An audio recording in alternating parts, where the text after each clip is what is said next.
Hey everyone, today we are here with another video about the use of AI, and we looking at how to enhance the writing skills for your students, but also how to reduce the working time for you when you have to correct or you have to give them homework or even class activities.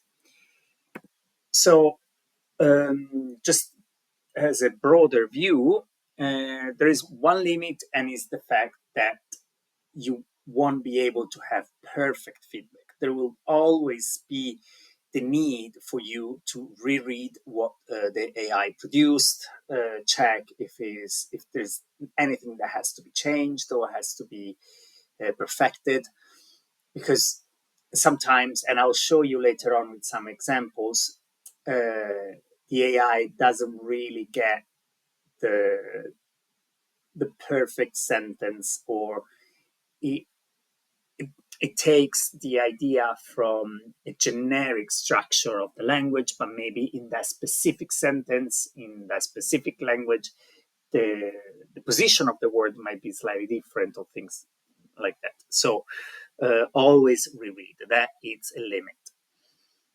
But it can give you infinite exercise prompts and correction for your students, saving countless hours of work. And also, if the learner is helped by you, he can use directly the AI to improve his work. But and I don't stress this enough, always make sure that the student understand that the AI will not give them the perfect feedback. So anyway, they always need you to double check what came out from the suggestion from AI. So now we're going to have a look at 11 points, 11 topics, let's say, that we can work on through the AI.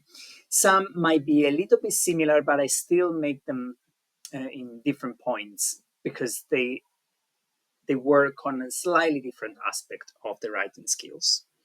Let's start with the first point. We have personalized feedback and corrections. So instant writing feedback or explanation of errors. So after a student submits writing assignments, the teacher can use AI to quickly provide personalized corrections and suggestions, highlighting grammatical errors, syntax, etc., and can also give you the explanation of these errors, giving a little bit more complex feedback. Now, I put you also some prompts, like, for example, here's a paragraph written by one of my students with French level A2. So you specify not just the language, but you specify the level of the student. You ask to what type of mistake you want them to correct and explain it. Also, sometimes, like in the second prompt, you can put, please correct any mistake related to this topic, so the topic of the past tense, and explain why the correction were necessary. So more specific you go, more specific the AI will give you corrections. Later on, at the end of this video, we'll have a look at a couple of practical examples on the AI platform, for the one that might be a little bit more particular. Customize writing prompts. So if you give an assignment, a writing assignment, the AI can generate prompts tailored to the lesson plan, tailored to the level, the proficiency. So, and can also help you with prompts with specific writing styles, like formulative, creative writing. So, for example, can you provide 5 writing prompts for student learning intermediate level French? And we want something related to daily life. Or it could be for writing a formal letter applying for a job. Then we have peer review and collaboration. Here you can you can make the AI act like a peer reviewer. Now, this one can be used directly from by the students, of course, but it's actually very useful for the teacher to do it because it gives the teacher an approach to the correction that is different from the one that usually the teacher has. So it will encourage more collaboration and independent learning with the prompts that I will suggest. And also, you can design some group tasking, just some group task where they need to co-write something. So, for example, in the prompt, we have my student wrote this paragraph in Spanish. Could you act as a peer reviewer, giving constructive feedback, asking questions to help improve it? Or give me a group writing task in Japanese where students collaborate to write a short story, provide prompts and steps they should follow. Focus on vocabulary and idiomatic usage. So, of course, here we go in more to the specific. And in this type of prompts, be careful because this one are the one that you really have to reread properly what the AI gave you, because although it can give you very nice idiomatic use of language, sometimes it doesn't really get it right. So you have to also, because each country has the regional things, the regional use. So it might be an idiomatic use that has a meaning in the north of Italy, but has a different meaning in the south of Italy. So you need to be careful on that. So this is one of those points that really requires for you to give a deep read of what the AI produced.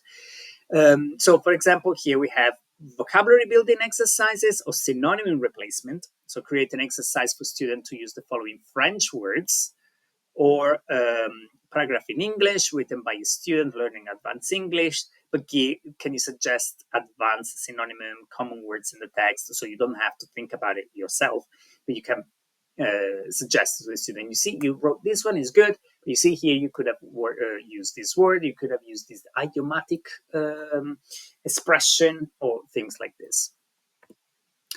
Guiding revision and editing, sentence rewriting task. Teacher can assign students to rewrite sentences or paragraphs to better clarity of style. And then there is also the self-editing practice. So students can be encouraged to self-edit their work with the AI assistant. Again, here you just tell them to do it by themselves on the AI, and then you can simply help them with the feedback that the AI gave them. Then you can just readjust it based on what you're working on, especially if it might give some advice that they might not be completely ready to receive. So you always want to double check that. So, for example, here we have prompts, provide 5 sentences in Italian for students to rewrite using more complex grammar structure. Or could you guide them on how to edit for clarity and sentence flow? Structure writing development, outlining and organizing. Teachers can guide students in developing well-structured essays or paragraph. So it can give them like step by step what they need to write and how that specific type of writing needs to be organized. So a student is writing an essay in German on the advantages and disadvantages of social media. Can you suggest an outline for them to follow? So the student can concentrate on the language rather than on the structure of the piece. And also sometimes you might have students that when you give them homework, they might lack ideas. Maybe they're not very creative, maybe they don't, the topic that you're working on is not a topic that they really know a lot about. So giving them a few outline and questions to follow will help them to write something a little bit more meaningful. Then we have cultural context and nuanced learning. Cultural writing insights. When teaching writing in a foreign language, cultural nuances are essentials. AI can help teachers explain culturally appropriate ways to express certain ideas. And then, of course, again, we have the idiomatic expressions when we can focus on inserting this idiomatic expression within the text. So a good prompt here, for example, in Japanese, how would you politely refuse an invitation? Because we know that, especially compared to the Western culture, there is a massive difference of saying or refusing something in the Western world and in Asia or in cultures like Japan, where the delivering a no, it's more challenging.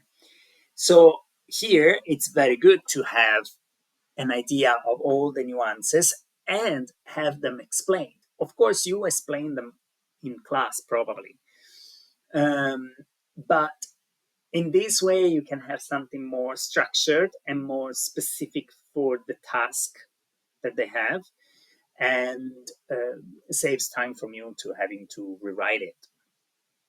And then, of course, you can integrate it in class with all the information that you want to give that might be a little bit more detailed and knowledgeable than just the AI, but the AI is a good start. And for example, here he's asking about an idiom in Spanish and see how can be used and how would be appropriate. Again, be careful, just always double check that what they write is correct with the AI.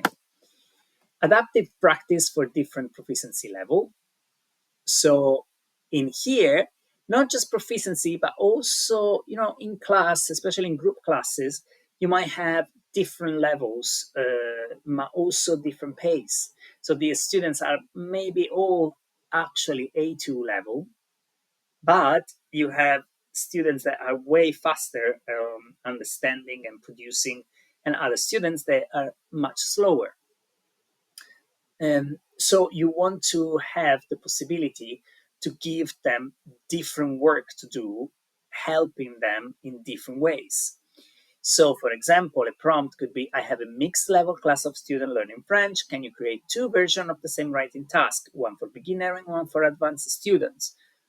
Or both versions for beginners, but one with an extra help for slower learners and one a bit more challenging for fast learners. The task should involve describing their daily routine. So either for two different levels or for different pace student.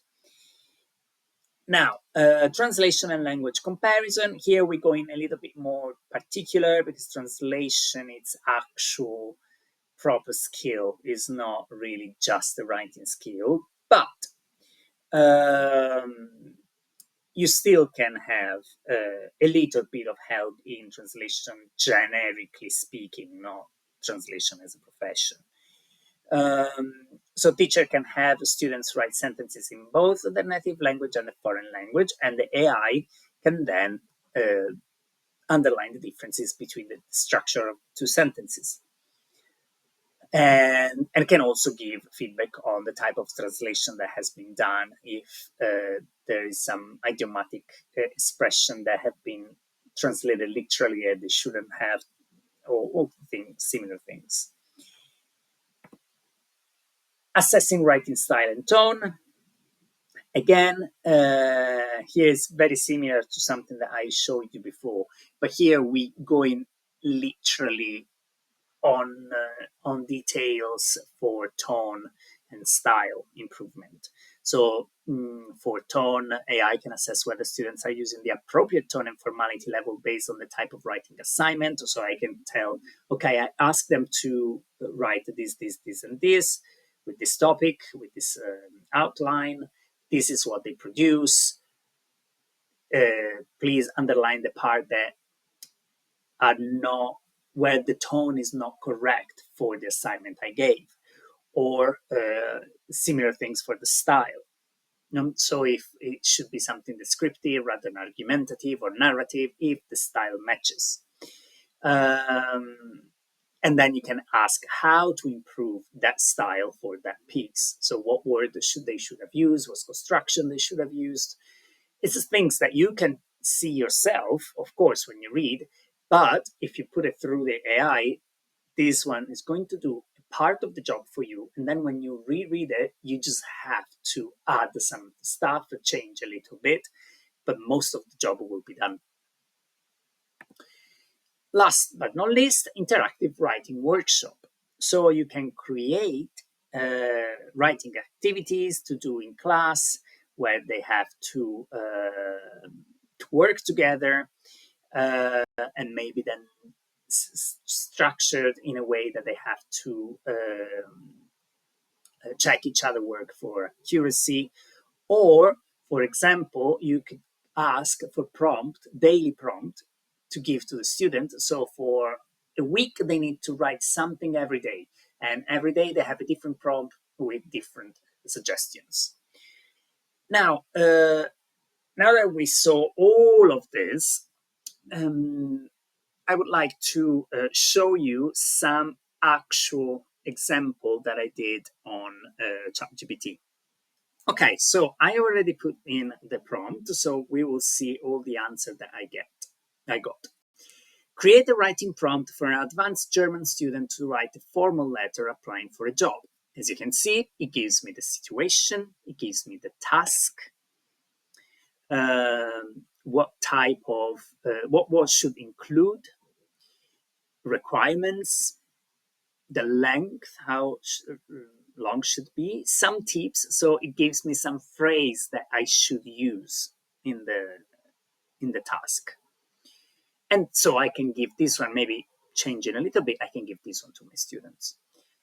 Then we have give me a group writing task in Italian where students collaborate to write a short story, provide prompts and steps they should follow. Now, because I asked in Italian, the answer it gave me is all in Italian.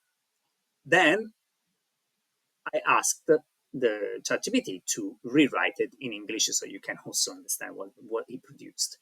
So, collaborate to create a short story in Italian. Objective, in small group, 3-4 students, write a short story about 300-400 words in Italian, work together to develop characters, plot, and conclusion by following the steps outlined below. So, an unexpected encounter that changes everything. And then here you have the initial brainstorming, 10 minutes, create an outline, 15 minutes, where you will have introduction, development, conclusion, write the story, 20-30 minutes, review and polish each other bit, because maybe they can divide and decide together who will write which part and assign roles, and then write the story. Because once you know the outline, roughly. Read the story out loud in the class or share it in a digital platform. Inspiration for prompts. A man loses an important item and finds it thanks to a stranger. A child gets lost in a market and befriend a kind vendor.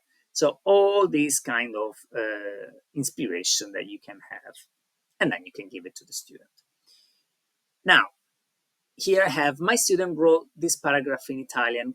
Could you act as a peer reviewing, giving constructive feedback and asking questions to help improve it? So here I put all the text that the student wrote.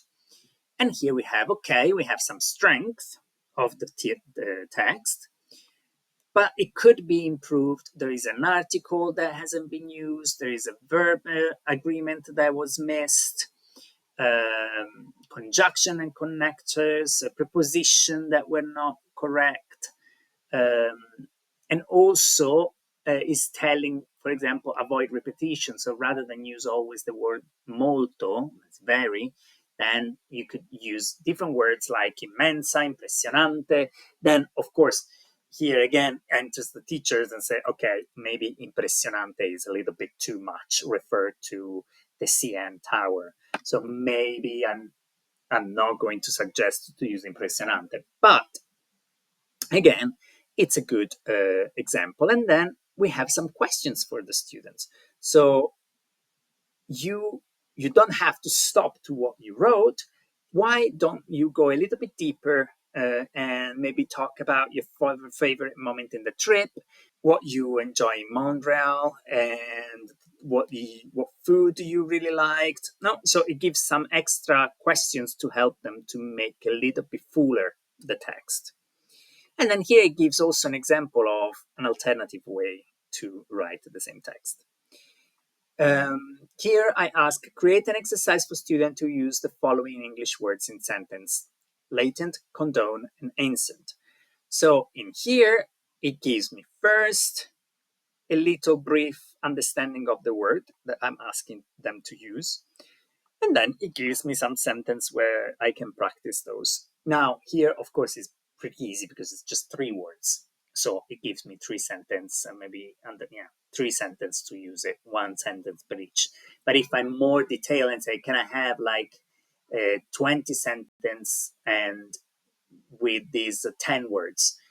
And in this way, it will mix it up and then it will get more challenging to do it. Here we have the example for Japanese, how you politely refuse an invitation. Can you explain the cultural nuances of how this is expressed in writing? So as you can see, how to politely refuse an invitation in Japanese. Example phrases of refusing invitation. You have direct yet polite refusal, offering regret and gratitude, deferring with a soft excuse, apologize for the inconvenience. Cultural nuances in writing, so it makes a difference if it's told or if it's written. Avoid direct no, express gratitude, and then you have some example of written refusal with translation. Here is when I have a mixed level class. So if I give a writing task, but I have people that they go at a slower pace or faster pace, then I can tell them, for example, describe your daily routine in 5-6 simple sentences. This is for slower learners that needs extra support. So it gives example of sentences, it gives a word bank, it gives template for writing. So I can use all of this. While for faster learner, the instruction is 8 sentence daily routine, includes these details, they're read in English, so they don't have a translation available. Here I give them at least some challenges. Use 2 reflexive verbs. Please mention at least 3 activities and the time. And then we have an example to start. Additional add-on, draw a clock and mark the times for your activities. Then share your routine with a partner for practice speaking. So you might put the clock, then you draw the clock on the side of the activities, and then you give those times to another person that will ask, okay, what did you do on this day? And then the person has to tell rather than just simply writing. He already wrote, but then they can actually produce in speaking. Other one is, my students are learning to compare English and Italian sentence structure. Can you provide 3 sentences in English and Italian, highlighting the key difference in grammar and word order? So here, for example, I had an answer that I wasn't happy with. So as you can see here, I will have to maybe rechange it, because here it gives me, I have a beautiful house and ho una casa bella, and it's true.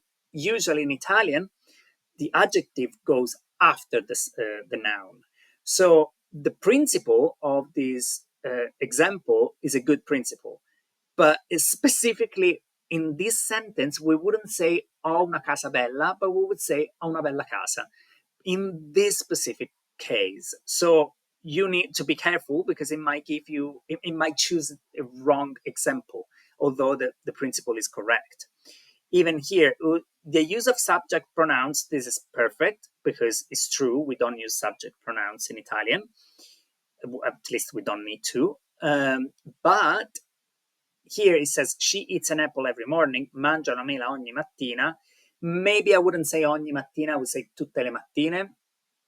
So here, although the topic of subject pronouns is correct, and I don't say lei mangia, but I just go with the verb eats, mangia. But I have this ogni mattina that doesn't really sound right, so I'll have to change it. And even here, auxiliary verb, we went to the park yesterday, siamo andati al parco ieri. Here, what is underlining is the use of went and siamo andati. Siamo andati looks more like a present perfect rather than a simple past in English. So this again is correct, but in Italian, ieri, I would put it at the beginning, not at the end. Ieri siamo andati al parco. So all these little things you have to focus. And then here, okay, key takeaways. Then another one, I put provide a daily writing prompt in Italian for beginner level students to goes on for 7 days. So here I have my 7 days. Day one, I present myself. So examples, vocabulary, question prompts, what's your name? How old are you? Where do you live? So to help them to write it. Second day is family. Third day, typical day. Fourth day, favorite animal. Fifth day, my favorite food. Sixth day, free time. Seventh day, a dream for the future. Now, here, for example, I didn't specify what were the topic and anything. So here I will have to be careful because, for example, here is what is it? A dream for the future. It might sound not right for beginners because you're like, beginners, they can't use the future. So here you will need the specific, because actually in Italian for future tenses we use the present. So if we are sure about what we want to do. So in this case, I will have to add some stuff and say, okay, I know that the topic is future, but please use the present, because in Italian, we use the present in these cases. So you might need a little bit of extra help. And then, of course, you have the question prompt that help them to have an idea about what to write. And that's it. I hope this video was useful, and see you next. Ciao, ciao.